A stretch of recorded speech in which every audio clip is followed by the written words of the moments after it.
approaching speeds over 285 miles an hour. Are you scared? Does time feel like it goes slower? Why at an altitude of 12,000 feet, $1 million bike being pulled by a $25 trailer? Do you have huge cast iron balls?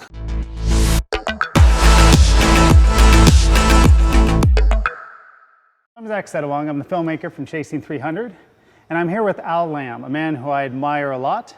Al, almost 1 million people have watched the video so far in your attempt for 300 miles an hour out there at Bolivia. And there's been a lot of questions from fans on the video, so let's go ahead and get to some of them. Sounds good. Okay, so I think the first thing everyone wants to know is, when you're out there making a land speed attempt and you're approaching speeds over 285 miles an hour, are you scared? You're not scared, you're, I'm gonna say, cautious, and you're hypersensitive to what's going on, and you do understand what the possibilities are, but you can't really be scared, but you're very respectful. In the video, when you see the tire coming apart, on the first run, you weren't really sure that it was coming apart. You had an idea that something was happening. But after that, in the last run, you're over 250 miles an hour. You're approaching 285. You don't really, I think at that point, do you have a speedometer on the bike that you're looking at? No, okay. No speedometer. So you don't know, but you know that the tire's coming apart from what's happening, and you can see it. Right. But you're entering the time mile, and you don't roll off the throttle. No, you can't let up at that point. What's wrong with you? No, I mean, it's one of those things that the tires, I'm confident in my Dunlops that I run, and the carcass always held up. It was just losing the rubber on the outside. But I never had one lose any air pressure. The carcass contained and structured. And what it was, we were having a rub issue because of the tire growth. And so I was pretty confident that it wasn't going to do anything but throw the carcass off. So the worst thing I was really worried about was it going out of balance pretty bad. Okay, so this wasn't in the film, but on the last run before, when you and Ralph were going late into the day, there was a lot of crosswinds and the winds were kicking up. Now, a safe range for you guys is winds that are less than 5 miles an hour as far as a crosswind, correct? Usually 4. Usually 4, Yeah. okay. And I remember, if I remember right, on that day, the winds were 8 to 10 and even gusting slightly higher. So at the same time, on the last run, there was serious concerns about that tire blowing apart at 280 miles an hour. So there was a time where we were waiting and the rest of the crew left, and it was just me and you waiting by the back of the thing. It's getting late, it's right before you're gonna run. At that time, I thought you seemed a bit tense. Like there might have been a little bit of doubt, a little bit of fear, and I could be wrong. I then, said to you, and I remember this, I said, do you really think it's worth dying for? And then you just stood there and you said, might as well die trying, got up, and then yelled for everyone, it's time to do a run. Some people might look at that and they might say, God, the guy must have a death wish. That you feel confident in your head that you've got everything lined up. But those variables have shifted and there are things you can't control. I mean, what do you have to say about that at that point? Well, you do. You're talking to yourself when it gets to that point, and you're saying, okay, but also know that was my last run to make because that was my last tire. So I knew that, okay, this is it or it's not. We can't, if we start this run and the tire rubs, which we'd done the other previous 3 runs, then that's all we had. So you got to look at it and say, okay, we're prepared. We've got a great motorcycle. We got a great crew. We all know what we're doing. And we're going to go out there and we're going to do the best we can do at it. And we feel like that we've minimized the odds of anything bad going on to the point that it's an acceptable risk. Okay, so let's get to some of the questions that people had online. See if I can say this right. Amarali Mohammed, he was wondering, does time feel like it goes slower to you when you're going 285 miles an hour? No, well, I'd have to think back about that. I would probably say yes, because it seems like you're going real fast for a long time.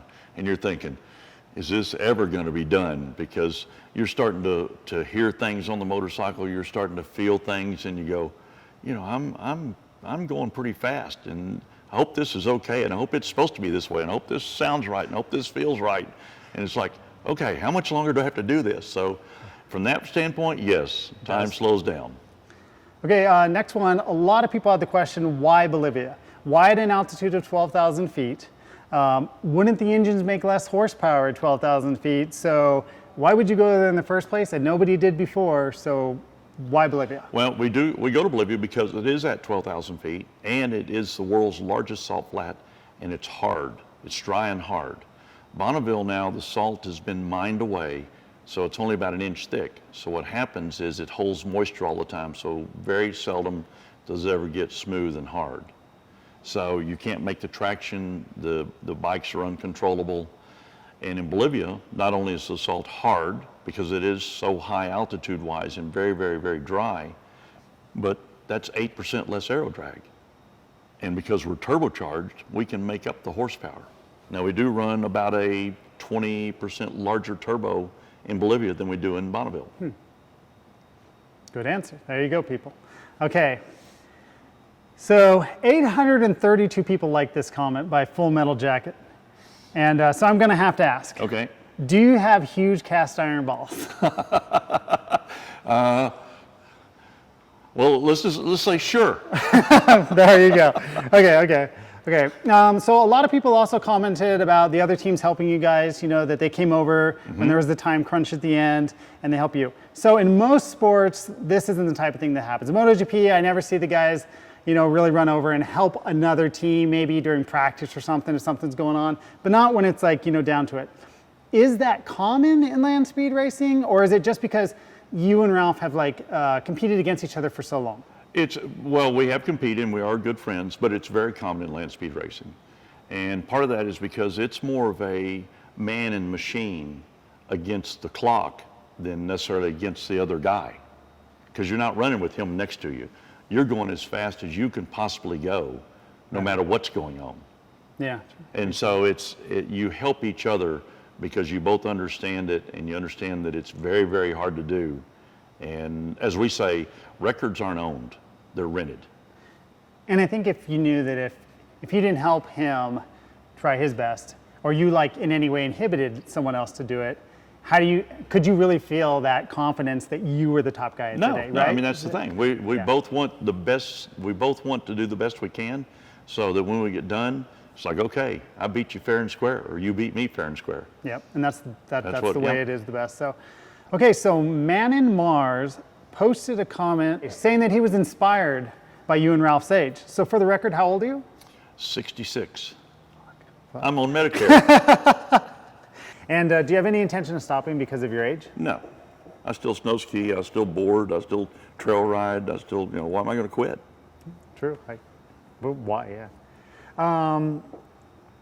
M posted online, he said, and I thought this was kind of funny, $1 million bike being pulled by a $25 trailer. What's up with that? That wasn't a $25 trailer, it was more like a $5 trailer. When our container didn't make it, we were trying to ship our container and it didn't make it, sat on the port in Houston for a month and they said it was on the boat. And so we had to go recover it and we had very little time, so we had to air freight. So our chase trailer was in the container that never made it. So we had to rent a trailer down there. But what they don't really see in the videos is the left wheel was bent so bad. Yeah, I remember that, yeah. That it was wobbling about 4 inches side to side. I shook it the whole first time the bike went out, yeah. So we pulled the wheel off and put washers behind one side of it. So the wheel was crooked on the hub, but that made it run straight. So, yeah, it was Sanford and Son. I remember everyone was banging on it. A lot of people have commented on the fact that they said basically, why don't you just go and put a 100-pound horse jockey on there? Power to weight ratio, you're out there. Wouldn't they just set the land speed record and go faster? So why wouldn't you do that? Eventually that'll happen, but I want to go 300. I want to do that myself. It's one thing to build the bike, it's another one to actually ride it. Yeah. And so once I break the 300, then I may put a jockey on it. And the weight doesn't hurt. We actually have all that weight bolted underneath it. Right. But the physical aero drag, the size does. The shoulder, coming through there. Right. And I mean, I guess some people, they're like business people who really like owning like a team or doing something, and then other people really want to just do it. It's like a dream, Right. and they're doing it. So, and I mean, I'm not a very good spectator. if it was my bike, I'd want to ride it, right? And you're a rider first, I think, and then Yep. you ride. So, Yep. traction is such a huge issue out there. Why not just find a 5-mile stretch of road here in the U.S. or in Texas and just run on asphalt? Well, if you're going to run, we normally do a 4-mile run up and a 1 mile measured. Well, to set the record, you have to run from the opposite direction, so you got to have 4 miles there. So that means you got to have a 9-mile section of road. Well, trying to find a 9-mile section of road that is smooth enough and it can't have over, I believe, 1 degree of variation in height. And so there is no place other than a natural formed lake bed or dry lake bed that does it, where the water just slowly recedes and dries Now, out. is the 1 degree FIM? Yes. Yeah, okay, so Yeah. that makes a lot of sense. Right, and you don't realize that even airports are so rough that you're getting the bike where it's coming off the ground at all those pavement joints. Well, there's no expansion joints on the salt. It's one smooth surface. Yeah, Bolivia was super smooth when you went the first time. It Bolivia's was- the best in the world, without doubt. Online, Cameron Arrowsmith posted, okay, hold up. Let me go get my H2R with my ECU and I'll flash it. And then I'll tune that thing and crush your record.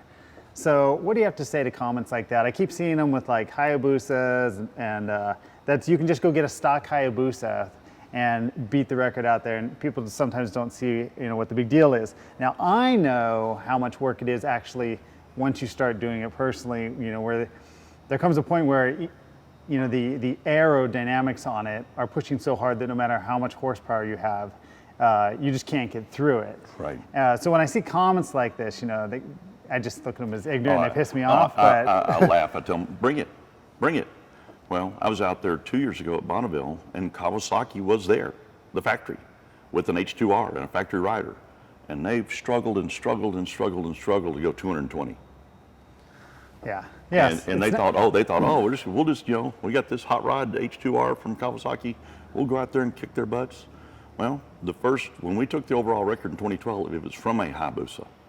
And so since then, the 1350 turbo boosters, the 1650 turbo boosters, the 2000 cc turbo boosters, none of them have been able to go as fast because it's an exponential increase in drag. The booster is too big. And we all run that same, I call it a restrictor, that same 190, 200 rear tire. Because the rules say it has to be a road race tire. You can't run a street tire. Okay, so you're limited to really that amount of traction on the back. Right. You got the aerodynamics in the front. Yep. Then basically thirdly, you just have how well the rider is managing the power throughout the run in order to maximize it in the key specific point through that timing. Land speed racing is basically aero drag versus traction. Everybody can make more horsepower than we can put on the ground, so you never use all the horsepower. Got it. So this is a question that I have, and over and over again I see things that are out of your control.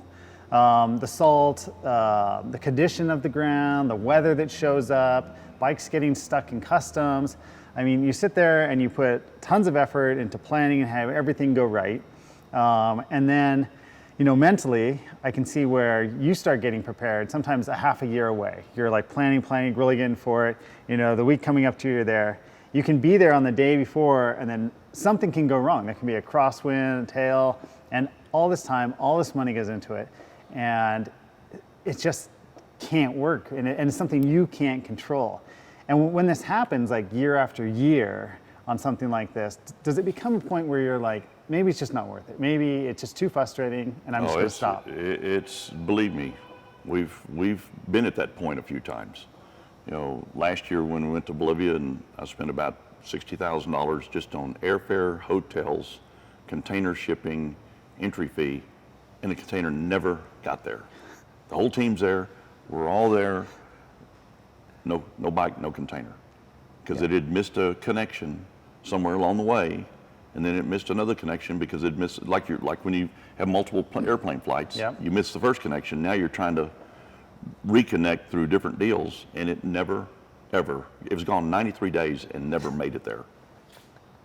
And just ended up back here. You ended up back here with the original lock and seal on it. And you probably still had to pay for the whole trip. You had to pay for all of it. Oh yeah. They don't get it there, but they're going to charge you for it. They charge you every bit. Yeah, okay. They charged us for it sitting on the dock for a week in Peru. Really? Yeah, because they couldn't put it on a boat, so they charged us dock storage. Jesus. Okay, so looking to the future, you have a whole new aerodynamics package since Bolivia in 2017. Can you tell us just a little bit about the new package? So we built a complete new fairing, tail, belly pan, everything, because FIM had changed the rule on the front as far as how much of the wheel had to be exposed. So that made our old fairing illegal.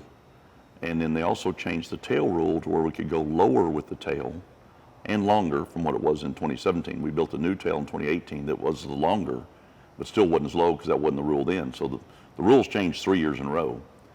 And once we built the new fairing, because we're starting with a clean sheet of paper, it was narrower, sleeker. You know, the whole thing is a little bit different. It looks very, very similar until you get them exactly side by side. And it's about 18% slicker than the package we went 285 with. That's a big. That's a huge number. That's yeah. a big number. That's a huge number.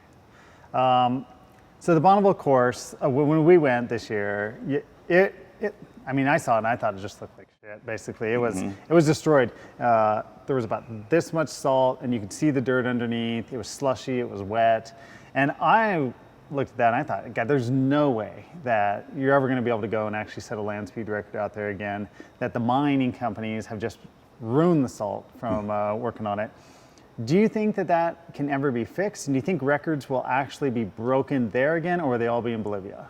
I think probably all the motorcycle records would be, the turbocharged records or the nitrous records would be broken in Bolivia. The cars can stand a rougher surface than the bikes. So it may be that the big heavy cars in the future will be able to keep running there. Intrepid Mine is pumping salt brine back on it.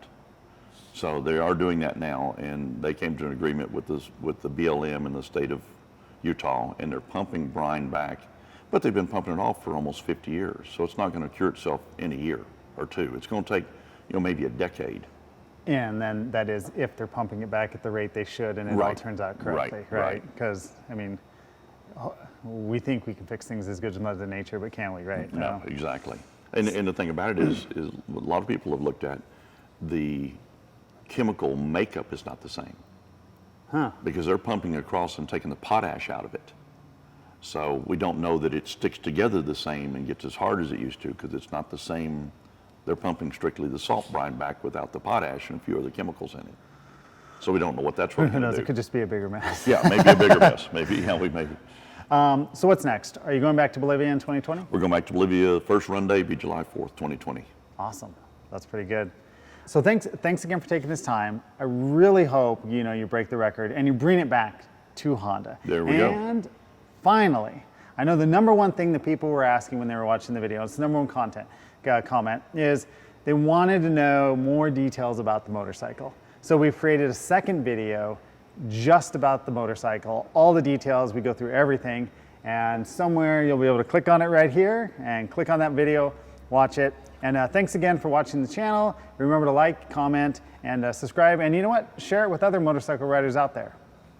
Thanks again, Al. Thank you. Watch the videos, and we'll keep posted. Watch my Facebook and Instagram, and we're going to keep posting what goes on, and so should be an exciting year. Should they go to Dallas Honda, or do they go to either Al Lamb or Al Lamb Racing or Dallas Honda. Good. All three of them will have updates posted on them. Sounds good. Thanks again. Thank you.